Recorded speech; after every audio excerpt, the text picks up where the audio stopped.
Hello बच्चों, welcome to the YouTube channel मिलता commerce academy. आज की क्लास में हम लोग पढ़ेंगे टैक्स रेट्स के बारे में। मतलब कि आज की क्लास में हम लोग एक इनकम पे टैक्स निकालना सीखेंगे। मान लीजिए जैसे अगर आपकी इनकम या किसी की इनकम 5 लाख है तो उस पर कितना टैक्स बनेगा नहीं बनेगा, इस चीज़ का क्लास है।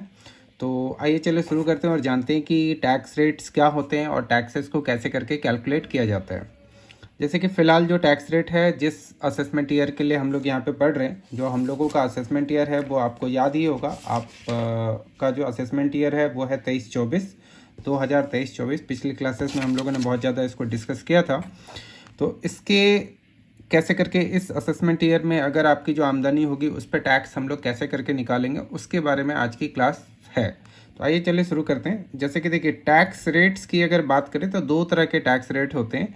एक जो टैक्स रेट होता है उसको बोलते हैं स्पेशल टैक्स रेट्स, और एक टैक्स रेट है स्लैब टैक्स रेट। जो ज़्यादातर लोग हैं वो स्लैब रेट्स के बारे में जानते हैं, स्पेशल टैक्स रेट्स के बारे में नहीं जानते हैं। स्पेशल टैक्स रेट क्या होता है वो ये देखिए। मतलब यहाँ पर आपको चार तरह की आमदनी दिख रही होगी। एक तो है कैजुअल इनकम, जैसे कि लॉटरी से पैसा आ गया, या ताश से ऑनलाइन ताश खेलते हैं या उससे पैसा आ गया। बेटिंग का मतलब होता है जुआ वगैरह लगाना, उससे पैसा आ गया। या फिर जैसे अभी आप देखते होंगे ड्रीम 11 से अगर पैसा आ गया तो उस पर टैक्स लगता ही है। उससे कोई फ़र्क नहीं पड़ता कि आपका आमदनी 5 लाख है नहीं है। जैसे जनरली लोगों को ये पता है कि अगर हमारी इनकम 5 लाख तक होगी तो उस पर कोई टैक्स नहीं लगेगा, बट ऐसा नहीं है। अगर आप ड्रीम 11 से 1000 रुपये भी कमाते हैं तो उस पर 30% का टैक्स लग जाता है। जैसे कि STCG का मतलब होता है short term capital gain. Short term capital gain पे भी 15% का टैक्स लगता ही है। आपकी आमदनी कितनी भी हो, इससे कोई फ़र्क नहीं पड़ता। Long term capital gain under section, इसको US अंडर सेक्शन पिछली क्लास में आपको समझाया था। जैसे कि 112 है, सेक्शन 112 में 10% और 20% का टैक्स रेट है। इसको आप आगे चल के डिटेल में पढ़ेंगे जब कैपिटल गेन चैप्टर शुरू होगा तब। और long term capital gain under section 112 capital A में भी 10% का टैक्स लगता है। तो ये भी जब ये तीनों चीज़ आप पढ़ेंगे तब, जब कैपिटल गेन चैप्टर स्टार्ट होगा तब। फिलहाल यहाँ पर आप ये देखिए कि ये चार तरह की जो इनकम है इस पे आपको टैक्स देना ही पड़ेगा। अगर यहाँ से आपकी आमदनी आती है तो यहाँ पर कोई स्लैब रेट लागू नहीं होता। स्लैब रेट बेसिकली क्या होता है उसको मैं आपको अभी बता देता हूँ। ये देखिए, ये जो है ये स्लैब रेट्स हैं। ये आपको ध्यान से देखिए। जैसे कि आपका स्टेटस क्या है, मतलब स्थिति क्या है, तो आप भारत के निवासी हैं और आपकी एज मान लीजिए 60 साल तक है। अप टू 60 का मतलब 60 से ज़्यादा नहीं हुआ, 60 साल तक है। तो आपकी जो पहली 2,50,000 है उस पर कोई टैक्स नहीं लगेगा। उसके बाद भी अगर आप पैसा कमा रहे हैं, अगला जो 2.5 लाख है उस पर आपको 5% तक का टैक्स लगेगा। उसके उसके बाद भी अगर आप पैसा कमा रहे हैं, मतलब 5 लाख से ज़्यादा हो गया, जैसे कि 7 लाख हो गया, तो 2 लाख पे या 10 लाख तक आप ऐसा बोल सकते हैं कि नेक्स्ट 5 लाख पे आपको 20% लगेगा।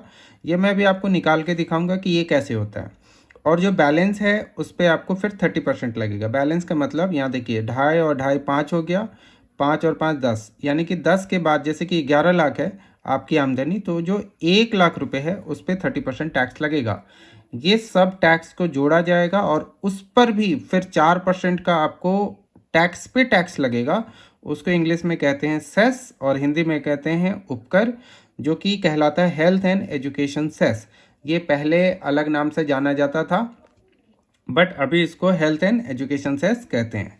तो ये एक स्लैब रेट है 60 साल के लिए। अगर हम लोग इसको थोड़ा सा दूसरा देखें, जैसे कि मान लीजिए किसी की एज अगर यहाँ देखिए 60 to 80 है, तो उसका स्लैब रेट ये है कि उसको पहले 3 लाख पे आप, अगर इसको मैं यहाँ पे रख देता हूँ और इसको यहाँ पे रख देता हूँ, ये देखिए, ये देखिए, यहाँ पे 2.5 लाख तक नील था, तो यहाँ पर इनको कितना है, 3 लाख तक पे नील है, मतलब कोई टैक्स नहीं देना पड़ेगा।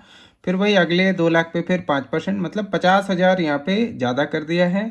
और बाद बाकी सब चीज़ सेम है। अगर किसी की एज मोस्ट सीनियर सिटीजन में आती है, ये तो हो गए सीनियर सिटीजन, और अगर किसी की एज मोस्ट सीनियर सिटीजन में आती है, कहने का ये मतलब है कि अगर 80 साल से ज़्यादा हैं या एग्जैक्टली 80 साल के हैं, तो ऐसे केस में 5 लाख तक पे कोई टैक्स नहीं लगता है उनको।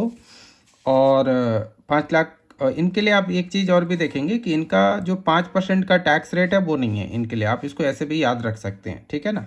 इनका देखेंगे आप, 5% का कोई टैक्स रेट का कॉन्सेप्ट यहाँ पे है नहीं।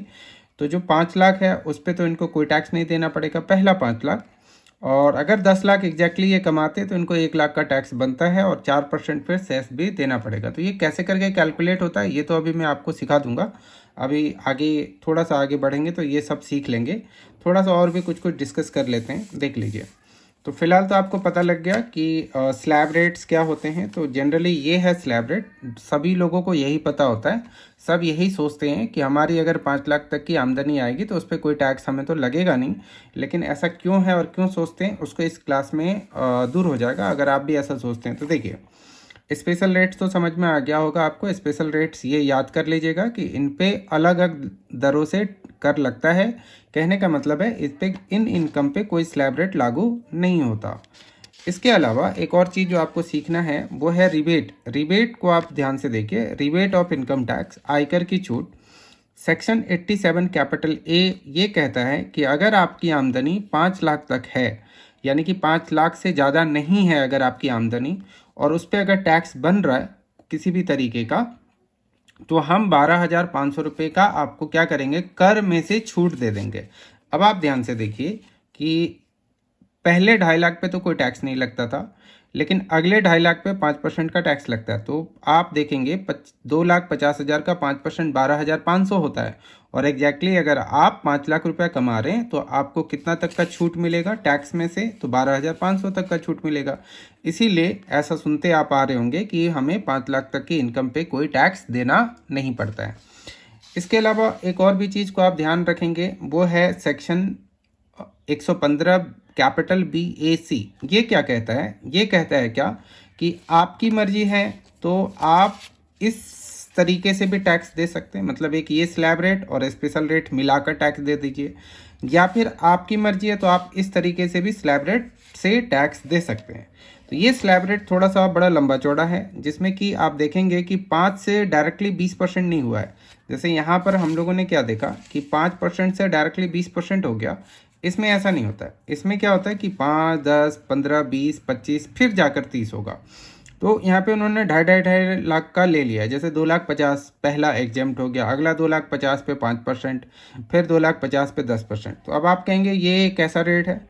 मैं आपको बता दूं, इस स्लैब रेट से जनरली कोई टैक्स पे नहीं करता। जितने भी टैक्स पेयर हैं वो इस स्लैब रेट को जनरली अपनाते नहीं हैं, क्योंकि इसके साथ कंडीशन ये है कि अगर आप इस स्लैब रेट को एक बार इस्तेमाल करते हैं तो फिर आगे भी आपको यही इस्तेमाल करना पड़ेगा। एक बात। दूसरी बात, इस स्लैब रेट में आपको छूट को जिसको हम लोग डिडक्शंस बोलते हैं, यहाँ पर डिडक्शंस और एग्जेम्पशंस, ठीक है ना, डिडक्शंस और एग्जेम्पशंस जो भी है, देखिए जो डिडक्शंस हैं वो आपको यहाँ पर नहीं मिलेंगे। कहाँ पर? Under section 80C, under section 80D, under section 80E, इसमें आपको छूट नहीं मिलेगा।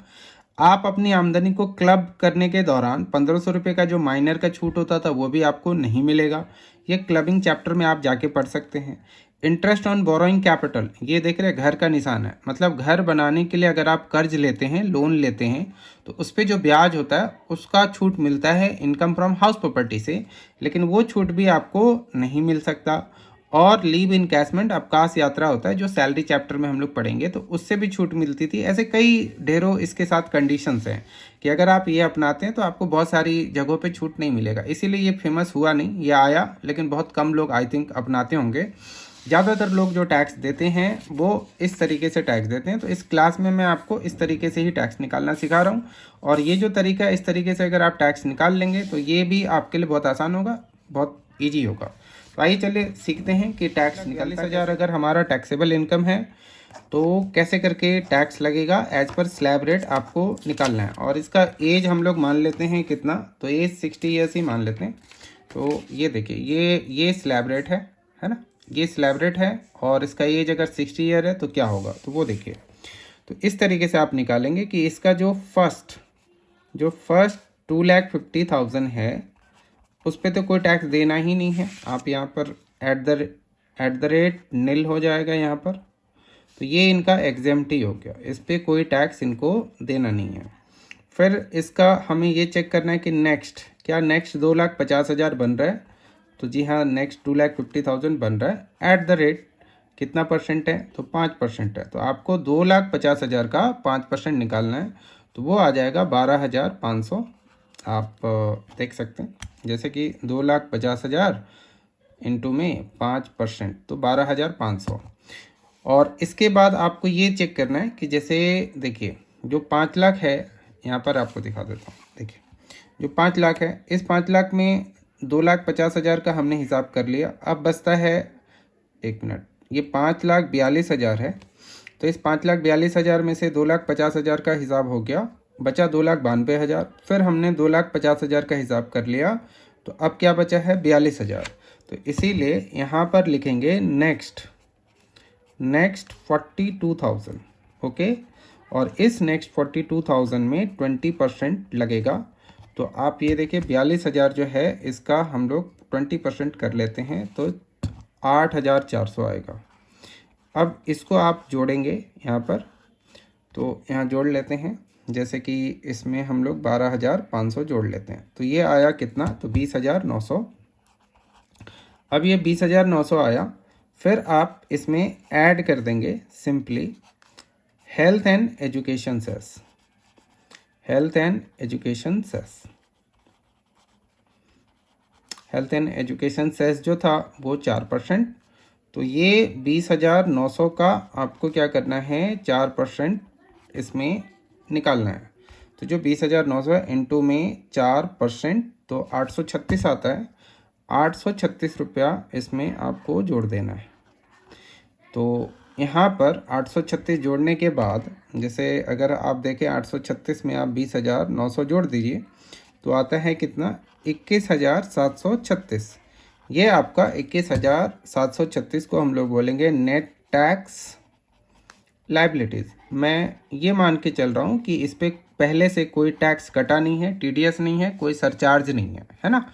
तो ये आपका नेट टैक्स लाइबिलिटीज़ बनेगा। मैं फिर से कह दूं कि इसमें से सरचार्ज ऐड होता है, टीडीएस माइनस होता है, लेकिन उसको अभी छोड़ के चल रहे हैं, ठीक है। उसको जब हम लोग 5 हेड पढ़ लेंगे तो फिर हमें समझ में आएगा। अभी फ़िलहाल आपको नॉर्मल तरीके से एक टैक्स निकालना सिखा दिया। वैसे टीडीएस कटा होगा, इसमें मान लीजिए कि 20,000 का टीडीएस कटा है, तो 20,000 इसमें से माइनस कर दीजिए, 1,736 रुपया। तो नेट टैक्स लाइबिलिटीज़ यहाँ पे 21,740 बनेगा, 36 नहीं बनेगा, क्योंकि 10 रुपये के राउंड फिगर में हमेशा टैक्स पे किया जाता है। तो यहाँ तक तो आपको समझ में आ गया होगा कि कैसे करके टैक्स निकालते हैं। अब थोड़ा सा अगर बड़ा सा क्वेश्चन मान लीजिए कि अगर 10,20,000 इनकम है तो क्या होगा, और अगर इनकी एज ले लेते हैं, एज अगर इनकी मान लीजिए 65 है तो क्या होगा, ठीक है। तो फिर अगर 65 है तो ये स्लैब रेट यहाँ पे लागू हो जाएगा। कौन सा, पहला 3 लाख तक माफ़ हो जाएगा, ऐसे करके स्लैब रेट लागू हो जाएगा। तो यहाँ पर, यहाँ देखिए, आप ध्यान से देखिएगा कि जो फर्स्ट 3 लाख है उस पे इनको कोई टैक्स नहीं देना पड़ेगा। तो @NIL कोई टैक्स है नहीं, इनका ये एग्जेम्प्ट हो गया, माफ़ हो गया, ये इनकम पे कोई टैक्स इनको लगेगा नहीं।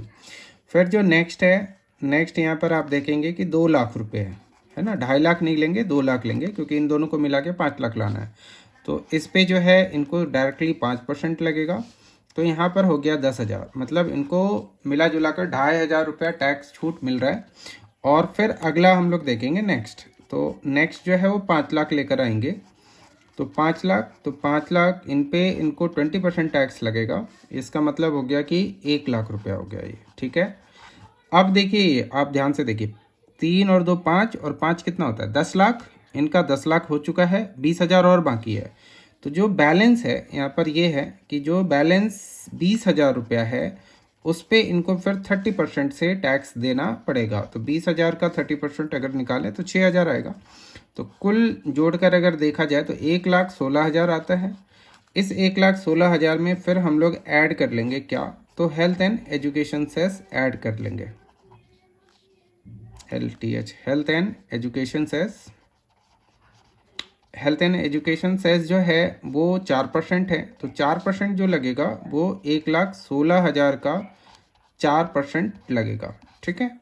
तो जैसे अगर 1,16,000 है तो 1,16,000 का 4% होता है 4,640 रुपया। और इसको अगर जोड़ दिया जाए तो 1,20,640 रुपया बनता है जो इनको देना पड़ेगा। ये इनका कहलाएगा नेट टैक्स लाइबिलिटीज।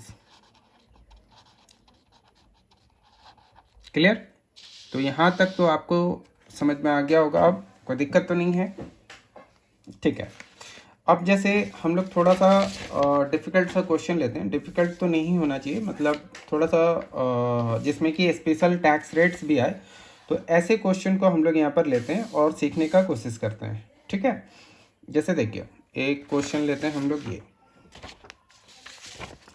यहाँ पर अगर हम लोगों ने ये क्वेश्चन लिया, यहाँ पर आप देखेंगे क्या कि इनकम जो है अलग अलग तरीके से आ रही है। जैसे कि मकान संपत्ति से आय जो है वो 14,000 हो गया, लॉन्ग टर्म कैपिटल गेन 30,000 हो गया, इसके बाद स्वयं के व्यापार का लाभ यानी कि पीजीबीपी का इनकम भी है 6,31,000 है। और यहाँ देखिए ड्रीम 11 से 1,00,000 रुपया अगर कमाया गया है तो क्या होगा। तो यहाँ पर आप ध्यान देंगे क्या कि ये देखिए इसमें से कौन कौन सी इनकम आ रही है। एक तो कैजुअल इनकम आ रही है, मतलब ये जो है ये कैजुअल इनकम है, ठीक है। इसको मैं आपको रेड पेन से दिखा देता हूँ ताकि आपको अच्छे से दिखे। ये जो है ये एक कैजुअल इनकम हो गई, तो इस पे देखिएगा 30% से टैक्स लगेगा ही लगेगा, ओके। इसके बाद आप देखेंगे एसटीसीजी, एलटीसीजी, एलटीसीजी, तो ये एलटीसीजी को ही लॉन्ग टर्म कैपिटल गेन बोलते हैं, ये कर योग्य है यहाँ पर। तो ये मान लीजिए ये जो है ये 20% ब्रैकेट में है, तो ये इस पर 20% का टैक्स लगेगा। और स्वयं के व्यापार जैसे 6,31,000 हो गया, और ये जो मकान संपत्ति से आया है 14,000 हो गया, इस पे फिर स्लैब रेट से टैक्स लगेगा। तो अगर देखा जाए इनका, अगर ध्यान से देखा जाए कि इनका टैक्स क्या बनेगा, तो वो देखिए सबसे पहले जो हम लोग यहाँ पर अगर हम लोग निकालें, तो जो पहला ऐसे निकालेंगे टैक्स ऑन एलटीसीजी, एलटीसीजी पे जो टैक्स निकलेगा वो कितना निकलेगा, तो जो 30,000 है उस 30,000 का आपको निकालना पड़ेगा 20%, तो यहाँ पर हो गया 6,000 रुपया। फिर उसके बाद दूसरा जैसे कि टैक्स ऑन ड्रीम 11 बिनिंग, तो ड्रीम 11 की बिनिंग से जो टैक्स बनेगा वो 1,00,000 है, और 1,00,000 का आपको 30%, ये ऐसा लिखते नहीं है, ठीक है, मैं आपको बस टैक्स निकाल कर दिखा रहा हूँ। तो इस पे जो बनेगा वो कितना बनेगा, तो 30,000 रुपया बनेगा, ठीक। और जो तीसरा है वो आपको टैक्स निकालना पड़ेगा किसका, टैक्स ऑन अदर देन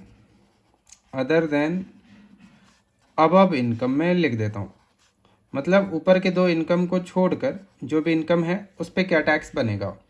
तो उस पर भी हम लोग एक बार टैक्स निकाल लेते हैं।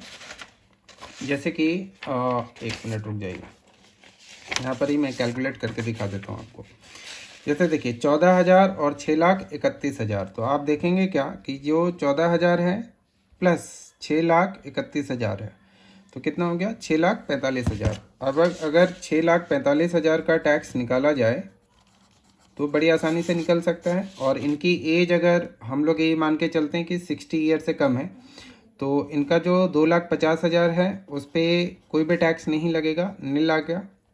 फिर अगले 2,50,000 पे कितना टैक्स बनेगा, तो 5% के हिसाब से 12,500 बनेगा।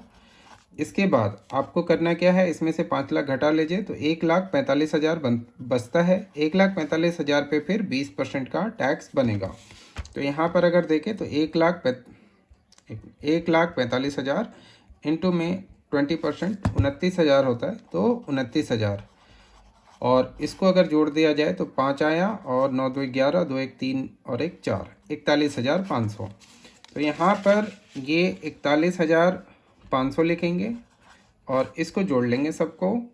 तो यहाँ देखिए जैसे कि 6,000 है प्लस 30,000 है, उसके बाद प्लस 41,500 है, तो ये 77,500 हो गया। और 77,500 जो है ये इनका टैक्स बनता है, ठीक है। तो इनका ये 77,500 टैक्स बना। इसमें से ऑटोमेटिकली 30,000 कटा होगा, तो इसमें से अगर लेस कर लें टीडीएस की, ड्रीम 11 वाले टीडीएस 30% काट ही लेते हैं, तो इसमें से अगर 30,000 माइनस कर दिया जाए तो अल्टीमेटली जो है आप देखेंगे क्या कि 47,500 इनका टैक्स बनता है। और फिर इसमें से अगर 30,000 आप माइनस कर लें तो 47,500, इसका फिर आप 4% इसमें ऐड करेंगे, 1,900 रुपया ऐड कर देंगे। मैं थोड़ा ऊपर कर देता हूँ, आपको दिखाई नहीं दे रहा होगा, देखिए। तो 1,900 रुपया इसमें ऐड कर देंगे, और फिर जो भी बनेगा एक मिनट, तो ये बन जाएगा 49,400, ये टैक्स इनका बनेगा। तो अच्छा, वैसे अगर सामान्य तरीके से देखा जाए तो इनकी जो इनकम आ रही है वो कितनी आ रही है, उसको अगर आप कैलकुलेट करेंगे यहाँ पर, जैसे कि 14,000 हो गया और प्लस उसमें करते हैं 30,000, इसके बाद अगर आप उसमें 6,31,000 प्लस करें और उसके बाद अगर आप 1,00,000 प्लस करें, तो इनकी जो इनकम आती है वो आती है 7,00,000, आपको नहीं दिख रहा है, 7,75,000 रुपये की इनकी इनकम आती है। अभी 7,75,000 का अगर नॉर्मल स्लैब रेट से टैक्स निकाले तो जो पहला 2,50,000 है उस पर तो कोई टैक्स लगेगा नहीं, ये तो आप जानते ही हैं, तो ये हो जाएगा नील, ठीक है। और जो अगला 2,50,000 है उस पर इनको देना पड़ेगा 5%, तो ये हो जाएगा 12,500। इसके बाद इनका जो नेक्स्ट 5,00,000 है, तो 5,00,000 बन नहीं रहा है, कितना बन रहा है, तो 2,00,000, आप इसमें आप क्या कीजिए 5,00,000 माइनस कर दीजिए, तो 2,75,000 बन रहा है, आप ध्यान से देखिए, ठीक है। जैसे कि 7,75,000 है, तो 7,75,000 में से माइनस कर लीजिए 5,00,000, तो 2,75,000 बन रहा है। और इस 2,75,000 का फिर इनको देना पड़ेगा कितना परसेंट, तो 20%। तो 20% का मतलब यहाँ पर ये जो है इनको देना पड़ेगा 20%, मतलब 55,000 हो गया। तो 55,000 अगर देखा जाए ऐसे, तो 5 और 7 और 6, तो लोग सोचेंगे, और इसमें से 30,000 रुपये अगर माइनस कर दिया जाए तो ये बस ये बनता कितना है, ये TDS है, तो ये बनता है 37,500। तो लोग सोचेंगे कि अच्छा ये वाला टैक्स बना, लेकिन फाइनली ये वाला टैक्स यहाँ पर बनेगा। इसको भी थोड़ा सा आप एक बार देख लीजिएगा ध्यान से कि ये क्या मैं आपको बता रहा था, क्योंकि इस पर कुछ ऐसी इनकम है जिस पे स्लैब रेट लागू नहीं होता, उस पर स्पेशल रेट्स लागू होता है। अब मैं आपको एक क्वेश्चन दे रहा हूँ, जिस क्वेश्चन को आप सॉल्व करके मुझे, अगर आप वीडियो देख रहे हैं तो कमेंट कीजिएगा कि अगर किसी की टैक्सेबल इनकम 4,80,000 है तो कितना टैक्स लगेगा, और कितना टैक्स लगेगा और क्यों। जैसे आपका आंसर होगा कि टैक्स ही नहीं लगेगा, नील, तो क्यों नील क्यों होगा ये आपको बताना है। और अगर किसी की आमदनी कुछ ऐसे है कि मान लीजिए 4,80,000 कमाया है, लेकिन उसमें 1,00,000 रुपया ड्रीम 11 से भी उसकी आमदनी है, कहने का ये मतलब है कि 4,80,000 में दो तरह की आमदनी है ना, कि इसमें 3,80,000 जो है वो उसकी अन्य कोई आय है, और 1,00,000 रुपया जो है वो ड्रीम 11 से है। तो इस पे कितना टैक्स बनेगा, अगर आपको ये समझ में आ गया होगा तो बड़ी आसानी से निकल जाएगा। आपका क्या आंसर होगा ये आप मुझे कमेंट करके बताइए। तो फाइनली एक बार वापस से मैं आऊँ कि आपको क्या आज मैंने बताया। मैंने आज आपको बताया टैक्स रेट्स के बारे में, सिंपल इनकम पे टैक्स कैलकुलेट करना सिखाया। मैंने ये कहा कि दो तरह के टैक्स होते हैं, एक तो होता है स्पेशल टैक्स रेट और एक होता है स्लैब रेट। जो स्पेशल टैक्स रेट्स है वो कुछ स्पेशल इनकम पे लगता है, ये 4 इनकम आपको याद रखना है। इसके बाद जैसे कि रेट ऑफ इनकम टैक्स, जो rebate of income tax, rate नहीं रिबेट जो है वो हमें अंडर सेक्शन 87 कैपिटल ई में मिलता है, जहाँ ये कहा जाता है कि अगर 5,00,000 से हमारी आमदनी कम है या 5,00,000 तक है तो हमें टैक्स हमारा जो भी बनेगा उसमें 12,500 का छूट हमें मिलेगा। ये भी एक स्लैब रेट है, जिस स्लैब रेट से हम टैक्स पे कर सकते हैं, लेकिन अगर इसको एक बार आप अडॉप्ट कर लेते हैं, मतलब अपना लेते हैं, तो फिर आप वापस इस स्लैब रेट पे नहीं जा सकते हैं। ये जो स्लैब रेट आपको मैंने दिखाया था कि इस स्लैब रेट पे नहीं जा सकते हैं, तो इस स्लैब रेट पे देखिए क्या था। ये स्लैब रेट जो है, स्लैब मतलब कर का जो दर है वो कुछ इस तरीके से था कि 60 साल तक के लिए ये वाला स्लैब रेट था, उसके बाद 60 से 80 के बीच में ये वाला स्लैब रेट है, मतलब ये 60 से ज़्यादा हो गए, 80 से कम हो गए, ठीक है ना। और जो 80 या उससे अबव हैं उनके लिए ये स्लैब रेट है। तो इससे आपको अगर देते हैं टैक्स तो ये वाला फिर अप्लाई आप नहीं कर सकते। ये सब चीज़ें आपको सिखाया, इसमें कुछ कमियां भी हैं, जैसे कि आप छूट नहीं ले सकते हैं, क्लबिंग नहीं कर सकते थे, इंटरेस्ट ऑन बोरोइंग कैपिटल जो आप सीखेंगे बाद में हाउस प्रॉपर्टी से, वहाँ से नहीं ले सकते थे। इसके बाद मैंने आपको कुछ टैक्सेस वगैरह कैलकुलेट करके बताया आपको।